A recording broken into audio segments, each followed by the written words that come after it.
Hey, what's going on, you guys? This is James with Team Slapphase. Wanted to bring you guys a deck profile today. Deck I've been playing for the past couple of weeks now. It's been pretty fun, so I wanted to share with you guys. And that is the Ryzeal Fiendsmith Bystial deck. So this deck uses the extended Bystial package because I think Regained is really solid into the Malice matchup, and it's just gives the deck a little more of a grind game. But anyway, go ahead and get into the profile here. So to start things off, we've got three of the best starter in the deck, Ice Ryzeal. Um, Getting another body from the deck and being able to immediately go into a rank 4 is really solid. Lets you get into your Fiendsmith stuff right off the bat. Threatens duo drive immediately too. So there's a lot that comes from this card. So we also play 3 Bonfire. That makes it so we can see it a little more often in our opening hand. To finish off the Ryzeal portion of the deck, I have the 2 Sword Ryzeal, the 2 X Ryzeal, the Node, and Ryzeal Cross.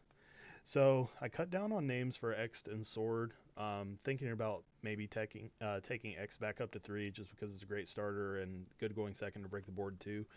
But I wanted to reduce the number of names that we got with the Ryzeal portion of the deck, because the deck tends to be played more of a Fiendsmith control and Bystial control deck as opposed to the Ryzeals. The Ryzeals are great. Detonator is a great card to end on. Cross is crazy too, but we don't want to make Duo Drive as big of a choke point as it is for the deck. So that's why those cards got cut in order for us to be able to fit the extended Bystial package, which we'll get into now. So the Bystial package, 3 Lubellion. This card's crazy with being able to get regained, is really solid into the Malice matchup, but being able to discard this card when you have Necro Equip to be able to draw a card is really awesome too. It gives you a more flexibility and some more synergy there, along with the Magnamut and the 2 Jerusalem. I've seen some builds of this version of the deck running the Magnamut, Jerusalem, and a Baldrake. I decided to do 2 Jerusalem over the Baldrake. I feel like the impact that you get from this card kind of outweighs the con of drawing multiples of it. So I think it's just a little stronger than Baldrake. I think Baldrake is still a good card and definitely something that you can play around with, but I've just really liked the Jerusalem. Then, of course, we have the Rowan Regained. Being able to stick this on your opening turn, especially if you can do it kind of early before you even start going into the Fiendsmith stuff, kind of makes them hesitant to use their Bystials to be able to hit your stuff. May be able to keep you off of a Caesar if they do hit your Engraver, but at least they're not taking away the grind game of the deck by Bystialing, using a Bystial on your Engraver. Uh, because if it gets shuffled back into the deck, you can use it during your grind game. So it's pretty solid. On to the next portion. We have the engravers. We have the 2 tracks, 1 Lurie, 1 Lacrima, and 1 of the trap. Um, I think this ratio is pretty solid. I was running 3 tracks for a while, but then I started realizing that I didn't really need 3, and I was clogging too much on them. So reducing to 2 has kind of helped out a lot, but it still gives me enough ways to open my plays with the Fiendsmith stuff if I don't want to use my normal summon ice, or if I want my normal summon ice to have some backup. It's really solid in the deck. Being able to have the layered interaction with Paradise is good. Along with your Requiem and your Lacrima and stuff on their turn. Then to the second half of the deck, this is a hand trap deck, so we got 3 Ash, 3 Valor, 3 Emperor, 3 Mulch Army, Fuvalos, 3 Nibiru, and 2 Ogre. This lineup I've been using for a little while, and I kind of go back and forth sometimes on Droll versus these, or reducing the number of nibs down to 2. But all of these cards are just crazy and give you a generic spread against most of the decks that are being played right now. So honestly, this lineup has been really solid for me, so I'm not really considering cutting anything or changing anything at the moment. Still have some testing to do, however. Moving on to the extra deck. We have the 2 Detonator, the 1 Duo Drive. Not using 2 Yugioh drive, it's not really the key focus of the deck to be able to play that. For this to resolve, it's great when it does. It's almost like an FTK if you do get it to resolve, but so many folks are playing hate for this card, and this is the biggest choke point of the deck. Having it at 1, it can be recycled across if you end up in a grind game, but having it at 1 is fine. Moving on, we have the Moon and the Exton. I've seen people cut this card. I think it's kind of a problem to cut that because if you get barriered, you can't really go into this to start your Fiendsmith stuff. And the whole concept of this deck, beating barrier, is because you have this card to be able to take any 2 of your effect monsters and turn it into a light fiend to be able to go into your Fiendsmith stuff is just kind of crazy. So I think these are definitely mandatory.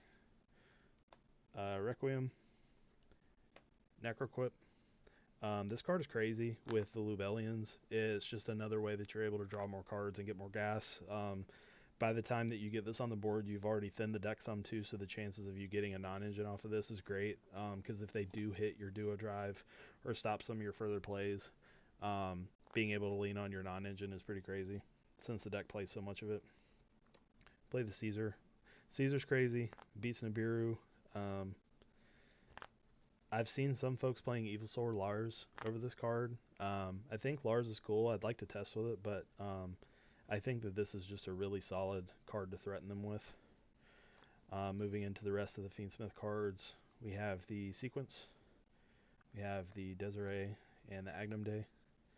I've been kind of back and forth with this card, but I've decided that I think that it's kind of mandatory in this deck. One of the reasons that it's mandatory is because it gives you a soft out to a Light Dark Chaos Angel, which is kind of the crux of the Ryzeal deck. Other than pure playing the trap card to be able to out it, or drawing like an Imperm, Light Dark Chaos Angel is kind of a problem. But with this, you can bring Desiree out and make Desiree huge, and then give it piercing, and then they can't just sit on a Light Dark Chaos Angel and not interact with you. Because if you interact, they can talent stake and just kill you. So just sitting on a Light Dark Chaos Angel, they can't really have that as a game plan if you can go into this. Forces some interaction, and you might be able to talent stake and just kill them if they get kind of nervous and try to get out. SP, because it's crazy, especially with Regained. This being able to banish itself and a lighter dark on their field, put it back into the deck and draw you a card with Regained is just crazy. So there's no point to not play it. I have the Typhon. This is really solid right now. Going into the Ryzeal board, being able to turn off a detonator, and then being able to just send it back to hand is kind of wild. It loses the cross a little bit, but the way that we've got the deck built, including the Bystials, we have 20 non-engine. But out of the 20, we have, I believe, 12 that answer 11 or 12 that answer the duo drive, so chances are you're going to have one of them for that matchup. Aggregator, of course, sending it off of Ext, reattaching it to your detonator. This card's crazy. Comes up really good with some side deck options too. And then, of course, the Chaos Angel. Since we're running the extended Bystial package, making a Light Dark Chaos Angel is pretty free with this deck because you have plenty of level 4 light options, and then all the Bystials give you all the dark level 6s that you'll ever need. So that is the extra deck. Side deck's a work in progress, but it's mostly put together. I have the 3 Perulia. Yubel is still a threat. You have to respect it. If they go full combo, you're probably not breaking that board without crazy amount of non-engine. So this card is really solid. Then of course the Malice Hate. We've got the Lancias. Pretty self-explanatory there. Got Ultimate Slayers. This with Aggregator is really solid, being able to out the Ryzeal board. And then currently I'm just using some breakers for the rest. I'm using 2 talents. I've got 2 Lightning Storms and Duster. These are kind of in here as pseudo Malice Hate because being able to force their back row gets rid of a lot of their interaction, and then also Lightning Storm, they're a link deck, so all their monsters have to be in attack position, so that can kind of help out there if you draw like 2 of these together. And then the last is the Called by the Grave. It's a one of, but if you draw it in your opening hand going first, and you can hit the only interaction they have on your duo drive or one of your key Fiendsmith pieces, that can be curtains. So it's a good card. Anyway, that is the deck profile. Hopefully you guys enjoyed it. Stay tuned for upcoming videos. I know that Chris and Craig and I, we've all been working to try to get more content out on the channel for you guys. So if you would, go like, comment, subscribe. Let us know what you guys want to see. And with that, I'll turn you guys loose. Hope you guys have a good rest of your day. Hope you had a good holiday. Stay safe. See ya.